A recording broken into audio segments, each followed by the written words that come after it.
भाई लोग तो कैसे आप लोग कैसे मेरे को कमेंट बॉक्स में जरूर बताना। और भाई लोग तुम लोगों को इस वीडियो में 40 इंपॉर्टेंट क्वेश्चन देने वाला हूँ, ये कर लेना, मेरे बैकबेंचर पास हो जाएंगे आराम से। पास भी क्या 60 से ज्यादा नंबर आ जाएंगे। बस तुम लोगों को क्या करना है, रटना है हर एक क्वेश्चन को। भाई अगर पास हो रहा है तेरे पास 5 दिन अभी भी, तू रटेगा ना, हो जाएगा। एक दिन में 10 क्वेश्चन रट, अगले दिन 20 क्वेश्चन रट, अगले दिन 30 क्वेश्चन रट, फिर अगले दिन 40 क्वेश्चन रट, फिर एक दिन जो पिछला कर रहे हैं ना उसको रिवाइज कर देगा ना साथ साथ पिछले कैसे। जैसे आज तूने 10 रटे, कल 20 रटेगा पिछला और अगला जो आज 10 करेगा, फिर अगले तीसरे दिन 10 करेगा, 20 पिछले के रटेगा, फिर चौथे दिन करेगा 10 करेगा, फिर पिछले 3 दिन के रटेगा, 5वें दिन सब रटेगा। ठीक है, समझ गया। अब मैं तेरे को 40 इंपॉर्टेंट क्वेश्चन बता रहा हूँ, ये कर लेगा ना पास हो जाएगा। ठीक है, तू फोड़ के आ जाएगा, बढ़िया नंबर कर लेगा। बस जो मैं कह रहा हूँ कर लियो। ओके, राधे राधे। तो अब शुरू करते हैं। सबसे पहले तुम लोगों को 12 चैप्टर से शुरुआत कराता हूँ। तो मैं बीच में शफल कर दूंगा सारे चैप्टर, हर एक चैप्टर के आगे मैं बोलता रहूंगा भाई इसी से चैप्टर है, बस करते रहना। अगर मैं तुम लोगों को सीक्वेंस से बोलता हूँ, चलो सीक्वेंस से बोलता हूँ फर्स्ट से। Feature of management case study आएगी यहाँ पर। Functions of top level, medium level और लोअर लेवल ऑफ मैनेजमेंट, यहाँ से डायरेक्ट क्वेश्चन आने के चांसेस हैं। Coordination and importance case study. Importance principle of management, unity of direction और order subordinate of individual interest to general interest. Esprit de corps और esprit de crops की spelling देख के रहना, कोप्स की। Discipline, stable of tuning of personal harmony, not discord, corporation not individualism. फिर उसका fifth आता है techniques of scientific principles case study आएगी यहाँ पर। Importance of business environment case study आएगी। Dimensions of business environment direct question आने के चांसेस हैं। ठीक है, फीचर्स ऑफ प्लानिंग, क्या है, limitation of planning, types of plan case study आएगी। और functions and divisional structure case study आने के चांसेस है। डेलीगेशन डिसेंट्रलाइजेशन यहाँ भी केस स्टडी आने के चांसेस है। जहाँ जहाँ मैं कह रहा हूँ ना केस स्टडी आने के चांसेस है, वहां पे सच में आती है। चाहे तो पीवाईक्यू उठा लेना, पीवाईक्यू में यहाँ मिली थी तब मैंने लिख के लाया हूँ यहाँ। ठीक है, उसके बाद internal and external source of recruitment, selection process बताया था तुमको, ट्रिक्स भी बता रखी सिलेक्शन प्रोसेस की। जब देख लो हर एक चीज मैंने बना रखी है, वीडियो सब तुमको प्ले लिस्ट में मिल जाएगी बिजनेस स्टडी के सारे सौदा में। जब देख लो मेरे चैनल पे मैंने ट्रिक्स समझाई है, ट्रेनिंग की बताई है, मैंने सिलेक्शन की बताई है, मैंने रिक्रूटमेंट की बताई है, मैंने प्लानिंग की बताई है, मैंने ऑर्गेनाइजिंग बताई है, मैंने कंट्रोलिंग बताई है, मैंने सबकी बता दी है। जब देख लो।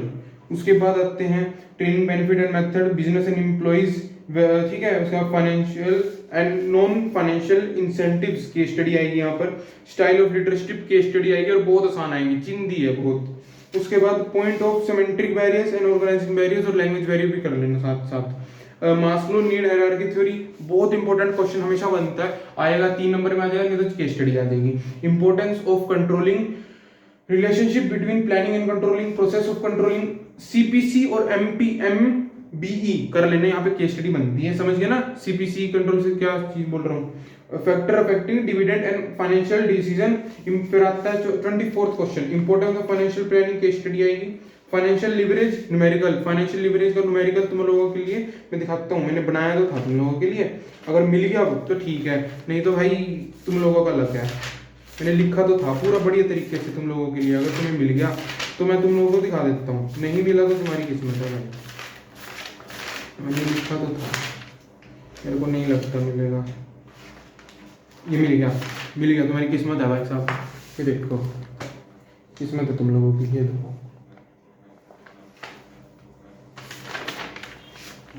तुम्हारी किस्मत है भाई साहब, तुम लोगों को मिल गया है। बिल्कुल लिखा लिखा है, जो मैं बता रहा हूँ बस वो कर लो, बढ़िया रहेगा। बस जैसे जैसे कर रहा हूँ बढ़िया रहेगा बस। ठीक है, अब फिर से दोबारा अगले क्वेश्चन पे आते हैं। फिर आते हैं हम 26 question, factor affecting working capital, factor affecting fixed capital, functions of CB, functions of stock exchange की स्टडी आएगी यहाँ से। Money versus capital market, primary and secondary market आएगा 31st question. 32 trading procedure on a stock exchange. 33 factor affecting price of a commodity. 34th functions of marketing. 35th market philosophies, इस पर case study आने के बहुत chances है, बहुत important है। उसके बाद 37 difference between advertisement and personal selling. 38 consumer rights की स्टडी आएगी। कंज्यूमर रिस्पॉन्सिबिलिटी डायरेक्ट क्वेश्चन आ सकता है। और 3 year regression and 3 their judiciaries. समझ रहे, मैं दोबारा रिपीट कर देता हूँ। 40th question, 3 tier redressal and their judiciary. और इस पर केस स्टडी आने के बहुत बहुत चांसेस है मेरे लाला। और CPC और MDC का ये लिख लेना बस, जो जमीन जज मैंने लिख रखा है ना नीचे, और इधर साइड ये लिख लेना, बढ़िया रहेगा बस, ठीक है। पढ़ लेना इसको कैसे है। तो मेरे भाई तुम लोगों के समाप्त होते हैं इंपॉर्टेंट क्वेश्चंस जो जो मैंने बताया कर लेना। और तुम्हारे पास एक फीचर है, मैं तुम्हें कमेंट बॉक्स में तुम लोगों को पता चल जाएगा क्या क्या इंपॉर्टेंट है, मैं लिख के दे दूंगा कमेंट में। तुम बस उस टाइमलाइन पे जाना, उसको पढ़ना, बस कर लेना। मैंने सब बता दिया भाई 40 क्वेश्चन, मैं तुम लोगों को कमेंट में बता दूंगा कि कौन कौन से क्वेश्चन है। अगर किसी को समझ नहीं है, और अगर किसी को समझ नहीं आई या पता नहीं चला भाई आपने बताए कौन से, मैं तुम लोगों को ना फोटो दिखा देता हूँ मैंने क्या क्या बताया क्या क्या नहीं बताया। अगर तुम लोगों को दिख गया, मेरी कॉपी में लिखा कहाँ गया था, मैंने कहाँ लिखा था, गया लग रहा, गया गया गया चाचा गया। किस्मत नहीं है अब तुम्हारी वापिस आने की इसकी। चलो भाई तुम लोगों के लिए नहीं बना, चलो कोई बात नहीं। अब तुम लोग कर लेना काम। राधे राधे, जय श्री राम। एक सब्सक्राइबर पड़ा है सिर्फ 50 होने में, जाओ फटाफट कर दो और कर देना यार। मेरे को लाइव करनी थी यार म्यूजिक पेपर से पहले, लेकिन तुमने नहीं करवाई। कर देना, ठीक है। राधे राधे, जय श्री राम। जाओ बाबू पढ़ाई कर लो, जाके जाओ।